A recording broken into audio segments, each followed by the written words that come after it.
Welcome to TSR current affairs. మిత్రులారా, నేను మీ తెలుగు టిఎస్ఆర్ను. మీరు వీక్షిస్తున్నారు టిఎస్ఆర్ కరెంట్ అఫైర్స్. మిత్రులారా, ఈ వీడియోలో తెలుగు సబ్జెక్టుకు సంబంధించి 7వ తరగతి శిల్పి పాఠ్యాంశం నుండి డిఎస్సి మరియు టెట్ విభాగంలో అటు స్కూల్ అసిస్టెంట్ తెలుగు మరియు పండిట్ మిత్రులకు, ఎస్జిటి తెలుగుకు సంబంధించినటువంటి ముఖ్యమైనటువంటి ప్రశ్నల గురించి ఈ శిల్పి పాఠ్యాంశం ఆధారంగా తెలుసుకునే ప్రయత్నం చేద్దాం. మరి మిత్రులారా, శిల్పి అనే పాఠ్యాంశం ఆధునిక పద్య ప్రక్రియకు చెందినటువంటి పాఠ్యాంశం. శిల్పి ఇతివృత్తం కళలు, శిల్పం. ఈ శిల్పి పాఠ్యాంశాన్ని రాసినటువంటి కవి గుర్రం జాషువా. ఈయన 1895 1971 మధ్య కాలంలో మరి జీవించి గొప్ప కవిగా పేరు తెచ్చుకున్నటువంటి గుర్రం జాషువా గారి ఖండకావ్యాలకు సంబంధించినటువంటి పాఠ్యాంశంగా మనం గుర్తుపెట్టుకోవాలి. మరి శిల్పి పాఠ్యాంశం నేపథ్యం, మనిషికి మానసిక ఆనందాన్ని ఇచ్చేవి ఏమిటి అంటే కళలు. మనిషికి మానసిక ఆనందాన్ని ఇచ్చేవి కళలు. ఈ కళలు మొత్తం 64, అందులోనూ లలిత కళలు ప్రధానమైనవిగా గుర్తించబడ్డాయి. ఈ లలిత కళలు 5. అవి ఒకటి సంగీతం, సాహిత్యం, నాట్యం, చిత్రలేఖనం. ఈ 5ంటిని లలిత కళలు అని అంటాం.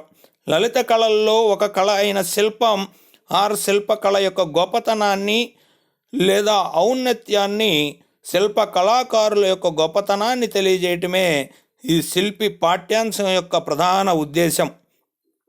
ప్రస్తుత పాఠ్యాంశమైన శిల్పి పాఠ్యాంశం గుర్రం జాషువా గారు రాసిన ఖండకావ్యం మొదటి భాగం నుండి తీసుకోవటం జరిగింది. గుర్రం జాషువా గారు అనగానే ఖండకావ్యాలకు ప్రసిద్ధి చెందిన కవి. మరి ఖండకావ్యాలు మొత్తం గుర్రం జాషువా గారు 7 ఖండకావ్యములు రాశారు అనే విషయాన్ని మనం ప్రత్యేకంగా ఇక్కడ గుర్తుంచుకోవాలి. గుర్రం జాషువా గారు రాసిన మొత్తం ఖండకావ్యాలు 7. మరి ఈ 7 ఖండకావ్యాల్లో గుర్రం జాషువా గారు రాసినటువంటి మొట్టమొదటి ఖండకావ్యం మొదటి భాగం నుండి తీసుకున్నటువంటి పాఠ్యాంశమే శిల్పి అనే విషయాన్ని మనం ప్రత్యేకంగా గుర్తుంచుకోవాలి. గుర్రం జాషువా గారి వృత్తి ఉపాధ్యాయుడు మరియు రేడియో ప్రయోక్తగా పనిచేశారు.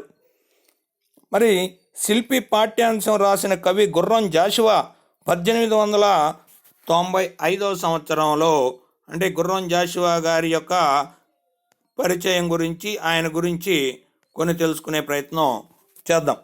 ఈ శిల్పి పాఠ్యాంశం రాసిన కవి గుర్రం జాషువా 1895 సంవత్సరం సెప్టెంబర్ 28న గుంటూరు జిల్లా వినుకొండలో లింగమాంబ గుర్రం వీరయ్యలకు జన్మించారు. గుర్రం జాషువా స్వీయ చరిత్ర, ఆత్మకథ నా కథ అనే స్వీయ చరిత్రను లేదా ఆత్మకథను ఆయన రాసుకున్నారు. ఇది 1952లో పద్య రూపంలో రచించడం జరిగింది. కాబట్టి నా కథ అనే స్వీయ చరిత్ర, ఆత్మకథ ఎవరిది అని అడుగుతారు. కాబట్టి మనం గుర్రం జాషువా గారిది అనుకోవచ్చు అని చెప్పాలి. అదేవిధంగా నా కథ అనేది ఏ సంవత్సరం వచ్చింది అంటే 1952 సంవత్సరంలో. ఈ నా కథ అనేది పద్య రూపంలో రచించబడినటువంటి స్వీయ చరిత్ర, ఆత్మకథగా గుర్తుంచుకోవాలి. ఇక ఇక్కడే గమనిక, నా గురించి 4 మాటలు అనేటటువంటి ఆత్మకథ రాసుకున్న కవి మరి 2012 సంవత్సరంలో జ్ఞానపీఠ అవార్డు గ్రహీత రావూరి భరద్వాజ గారి స్వీయ చరిత్ర నా గురించి 4 మాటలు. నా కథ పద్యరూప ఆత్మకథ 1952లో గుర్రం జాషువా గారు రాసుకున్న ఆత్మకథ స్వీయ చరిత్రగా మనం గుర్తుంచుకోవాలి. మరి నా గురించి 4 మాటలు 2012 జ్ఞానపీఠ అవార్డు గ్రహీత అని చెప్పుకున్నాం. తెలుగు సాహిత్యంలో కాకుండా మరి మొత్తంగా భారతదేశంలో సాహిత్యంలో అత్యున్నతమైనటువంటి అవార్డు జ్ఞానపీఠ అవార్డు. మరి ఈ జ్ఞానపీఠ అవార్డు పొందినటువంటి కవులు తెలుగు సాహిత్యంలో ముగ్గురున్నారు. ఆ ముగ్గురులో మొట్టమొదటి వారు 1970వ సంవత్సరంలో విశ్వనాథ సత్యనారాయణ గారు మొట్టమొదటి తెలుగు జ్ఞాన్పీఠ అవార్డు గ్రహీతగా మనం గుర్తుంచుకోవాలి.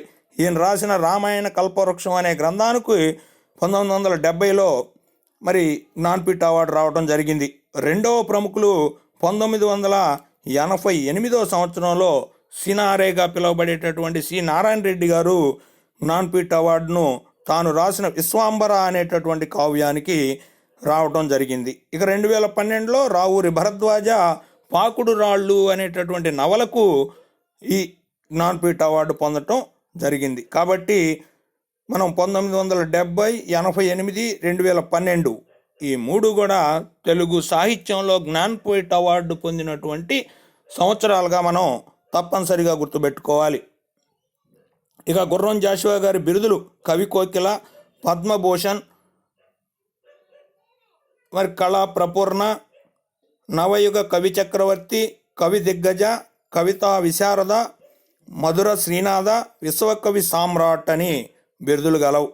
కాబట్టి మనం పిబి గుర్రం జాషువాగా గుర్తుపెట్టుకోవాలి. పిబి అనగా పద్మభూషణ్గా గుర్తుపెట్టుకోవాలి. పిబి గుర్రం జాషువా, పిబి సినారే అంటే గుర్రం జాషువాకు పద్మభూషణ్ అవార్డు ఉంది, శ్రీనారాయణ రెడ్డికి కూడా పద్మభూషణ్ అవార్డు ఉంది అని గుర్తుపెట్టుకోవాలి. కాబట్టి పిబి గుర్రం జాషువా, పిబి సినారేగా మనం గుర్తుంచుకోవాలి.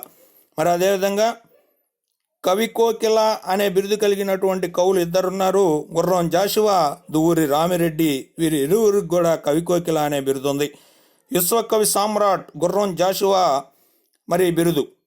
విశ్వకవి సామ్రాట్ అంటే గుర్రం జాషువా, కవి సామ్రాట్ అంటే విశ్వనాథ సత్యనారాయణ. కాబట్టి కవి సామ్రాట్ విశ్వనాథ సత్యనారాయణ, విశ్వకవి సామ్రాట్ గుర్రం జాషువా వీరిరువురు కూడా 1895 సంవత్సరం సెప్టెంబర్ నెలలోనే జన్మించారు అని గుర్తుపెట్టుకోవాలి.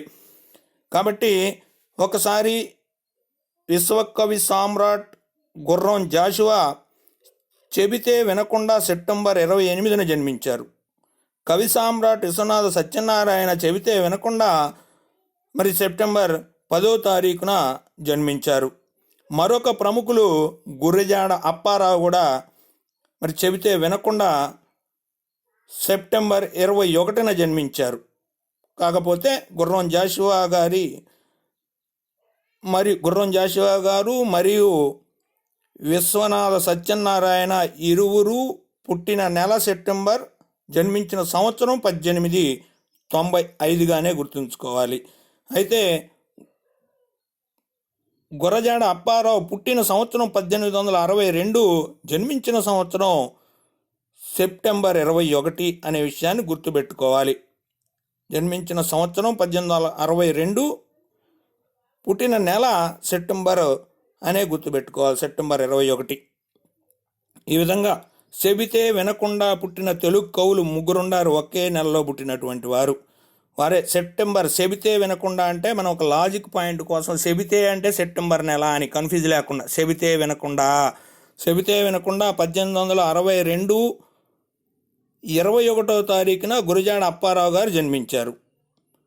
చెబితే వినకుండా 1895 సెప్టెంబర్ 10వ తారీఖున జన్మించారు విశ్వనాథ సత్యనారాయణ గారు. చెబితే వినకుండా 1895 28వ తారీఖున జన్మించారు గుర్రం జాషువా గారు అని ఇలా గుర్తుపెట్టుకున్నట్లయితే చెబితే అనగానే మనకు సెప్టెంబర్ నెల గుర్తు రావాలి.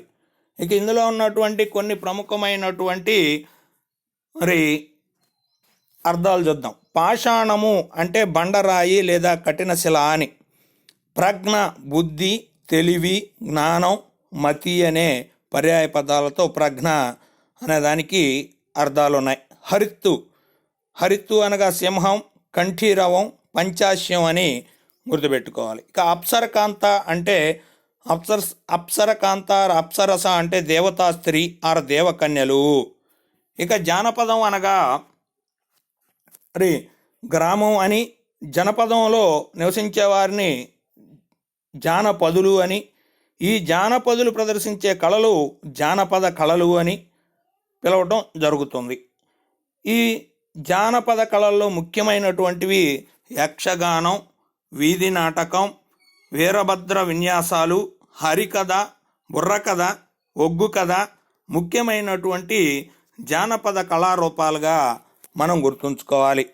ఇక చిత్రలేఖనం అనగా భావం మనసుకు హత్తుకునే విధంగా బొమ్మను గీయటాన్ని చిత్రలేఖనం అంటారు. చిత్రలేఖనం అంటే భావం మనసుకు హత్తుకునే విధంగా బొమ్మను గీయటం చిత్రలేఖనం. సంగీతం అనగా వీణుల విందుగా ఉండే గాన కళను సంగీతం అంటారు.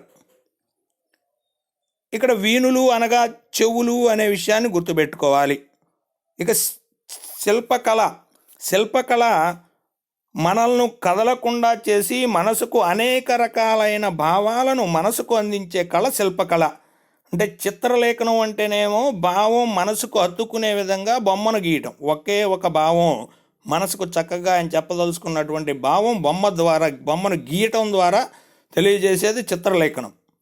మరి ఒక భావం కాకుండా అనేక భావాలకు మనసుకు అనేక రకాలైనటువంటి భావాలను అందించేటటువంటి కళ శిల్పకళగా గుర్తుంచుపెట్టుకోవాలి. ఈ రెండిటికి చిన్న డిఫరెంట్ మనం గుర్తుపెట్టుకోవాలి. రాగ తాళ లయలకు అనుగుణంగా తగిన విధంగా అభినయం చేయటంను నృత్య కళ అంటారు. రాగ తాళ లయలకు అనుగుణంగా లేదా తగిన విధంగా అభినయం చేయటాన్ని నృత్య కళ అంటారు. ఇక కవిత్వం అంటే ఒక భావాన్ని సూటిగా చెప్పకుండా మాటల వెనుక మరుగుపరిచి మనసుకు ఉల్లాసం కలిగించే విధంగా పదాలను కూర్చి చెప్పేదే కవిత్వం అనేటటువంటి విషయాన్ని గుర్తుపెట్టుకోవాలి. ఒక భావాన్ని సూటిగా చెప్పకుండా మాటల వెనుక మరుగుపరచి మనసుకు ఉల్లాసం కలిగించే విధంగా పదాలను కూర్చి చెప్పడాన్నే కవిత్వం అంటారు. ఈ విధంగా మనం వీటిని గుర్తుపెట్టుకోవాలి. ఇక లలిత కళల గురించి పాశ్చాత్యుడు ఒక ఆంగ్ల కవి చెప్పినటువంటి ఒక మంచి సూక్తిని చూద్దాం. లలిత కళల్లో మనోవాక్కాయ కర్మలన్నీ మిళితమై ఉన్నాయి అని జాన్ రస్కిన్ చెప్పడం జరిగింది. కాబట్టి లలిత కళల్లో మనోవాక్కాయ కర్మలన్నీ మిళితమై ఉన్నాయి అని చెప్పినటువంటి వారు ఎవరు అంటే జాన్ రస్కిన్ అని మనం గుర్తుపెట్టుకోవాలి. ఈ విధంగా శిల్పి పాఠ్యాంశాన్ని అధ్యయనం చేసినట్లయితే మనకు మంచి మార్కులు వచ్చే అవకాశం ఉంది. ఈ వీడియో నచ్చిన మిత్రులు టీఎస్ఆర్ కరెంట్ అఫైర్స్ను సబ్స్క్రైబ్ చేసుకొని మీ మిత్రులకు ఫార్వర్డ్ చేయండి. ఇప్పటి వరకు ఈ వీడియో చూసిన మిత్రులకు ధన్యవాదాలు.